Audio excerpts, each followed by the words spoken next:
Hey, welcome everybody to the Fantasy Football ADP Showcase Showdown presented by Triple Play Fantasy. We'll be talking to you guys here in about 30 seconds.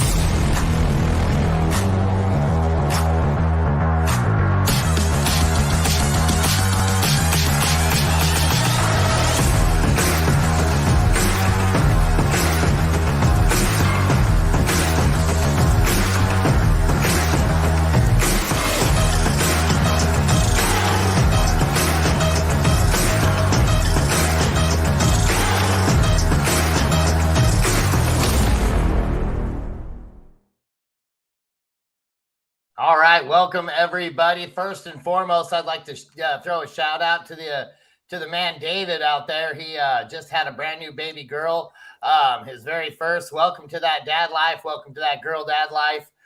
It's a fun club. There's quite a few of us in it, and it's a tough gig, man. But you're gonna do great. You can already tell just with your demeanor and everything, and how much you already love that little girl. That it's gonna be awesome, man. So congratulations again. Past that, we're going to go ahead and get this thing started, guys. It's another ADP Showcase Showdown. If it's your first time joining us tonight, what this is we go across the board. We try to find people that have very similar ADPs, and we talk about them because we know how those decisions get, especially when you're starting to talk about in like the 4th and 5th round and later. And in this one, we're going to be talking about the flex spot. So we're going to be talking about Chris Godwin and DeAndre Swift, and these guys are going to both be given their pitches for and against these guys. We got my man on my left, Jeff. How we doing this evening, Jeff? Hey, man. Saturday night, as always, time to get out of that kitchen and rattle those pots and pans. And I think it's a bit apropos that Dave's child was born on a Saturday. I mean, that just kind of makes for a great show regardless. So, congrats there too, buddy. Heck yeah. I believe she was born Friday. I think she might have got here Friday night. in preparation for us then. So we'll go with that then. So there you go. We were the next show up. That's for and sure. that won't be the last time Jeff presents bum information tonight. So oh, shots fired already, Joey. Okay. I love it. Jeff will be representing our man DeAndre Swift tonight, so he's ready to rock. And my man down below, Joe, how we doing, man? How's it going this evening?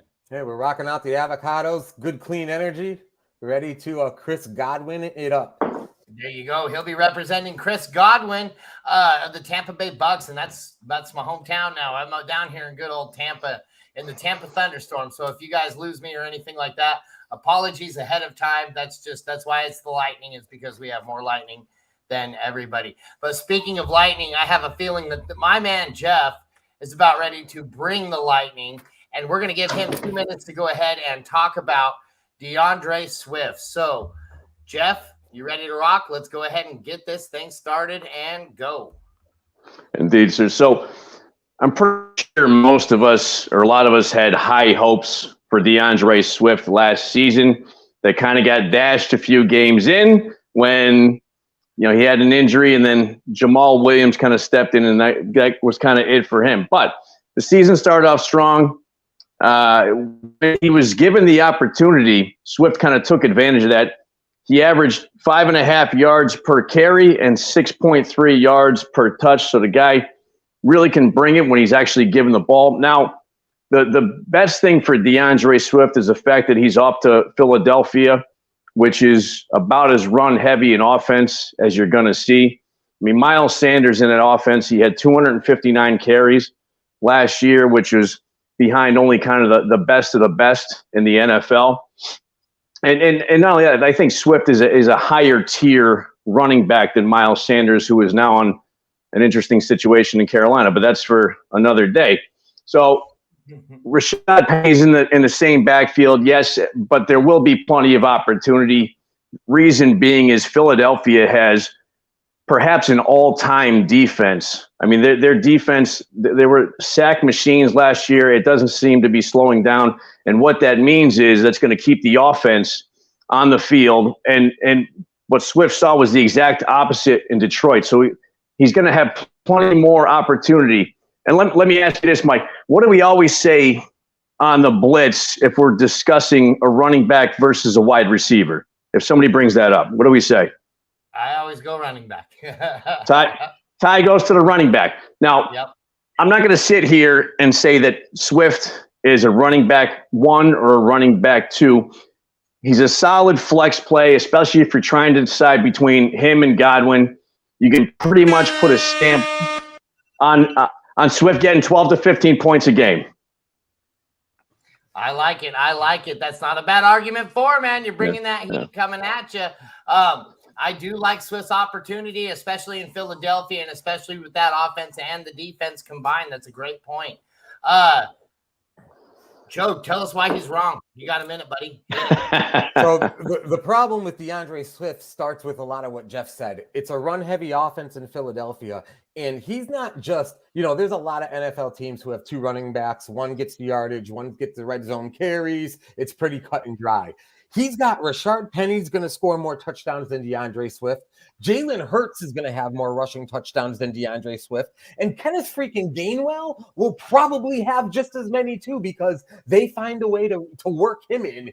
And it's a really frustrating offense to have a running back from. Great stat on the Miles Sanders, 259 carries last year. You wouldn't think that. And part of the reason is the points don't translate because Hurts is following that trend to QBs taking those red zone rushing touchdowns along with the depth that they have there. My other issues with Swift, obviously the durability, a player like that, and he's missed a few games each year. He'll probably miss a couple more. I just don't think it's a very safe play when you're looking at. And that's not a bad counterpoint, because there is a lot of cooks in that kitchen. And don't forget, you're going to have Boston Scott beating the Giants single-handedly like he always does.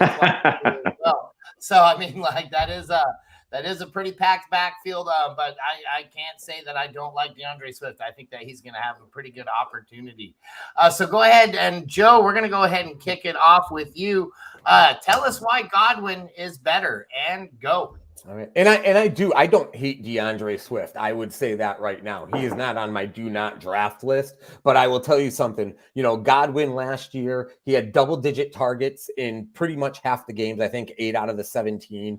Their depth chart this year, with Tom Brady took the cavalry with him when he left. You're talking about, obviously, Mike Evans is the number 1. You got the Evans-Godwin combo. They both get to eat as much as they want to eat. And then you're looking at Trey Palmer and Cade Otton as the next 2 targets, best targets who are going to get targets behind Godwin, which is really bare bones. So he's in a weak division. You get 2 with Carolina, you get 2 with Atlanta. Saints have a pretty good defense. Weak division. Him and Evans, if they're healthy, whether it's Baker Mayfield, Jeff Mesha, Kyle Trask, whoever the hell is throwing there, they should both get double-digit targets a game because Tampa doesn't really have a great running game this year either. I expect them to be losing in the second half of a lot of these games. They were a playoff team last year, so it's not an easy out-of-division schedule that they have based on those results. So they're going to be playing from behind a lot. I think there's going to be a lot of days where Chris Godwin has 6 fantasy points going into the fourth quarter and ends up with 20 because he goes for 455 and a touchdown for trash points. And I think you're going to get a lot of that with Godwin, and that's a frustrating way to watch and be successful fantasy-wise. But in the end, it don't matter whether those TDs and yards come in the first quarter or the fourth quarter. And I really do believe with Evans and Godwin, there's going to be a lot of trash stats this year for them in Tampa. Good call right there. And, it's funny you say that because I remember back in the good old Josh Gordon days when you'd be sitting there, fourth quarter, about 10 minutes left. Josh Gordon has a 3 spot on the board, and you're just waiting for that garbage time production.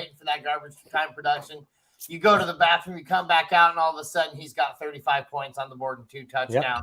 Yep. So it's all good, man. It's all gravy as far as that goes. I think that Godwin and Evans should have huge opportunities this year. And I feel like Baker Mayfield might not be the best quarterback out there, but he's a quarterback that can get him the ball. Jeff, we're going to go ahead and give you the hardest job in the world and tell us why he is wrong, and go. So my argument against Chris Godwin doesn't have much to do with Chris Godwin. It's really a vote against Baker Mayfield and or Kyle Trask. In a pass-heavy offense last year with Tom Brady at the helm, Chris Godwin only had 20 more fantasy points in PPR leagues than DeAndre Swift, and he played in 15 games. Now, is it possible for Godwin to have 25 points, fantasy points in the game? Of course. But is it possible for Godwin to have 2 fantasy points in the game? Yes, and that's fairly likely with Johnny Manziel's abnormal cousin behind center there. And what I mean by that is Baker Mayfield.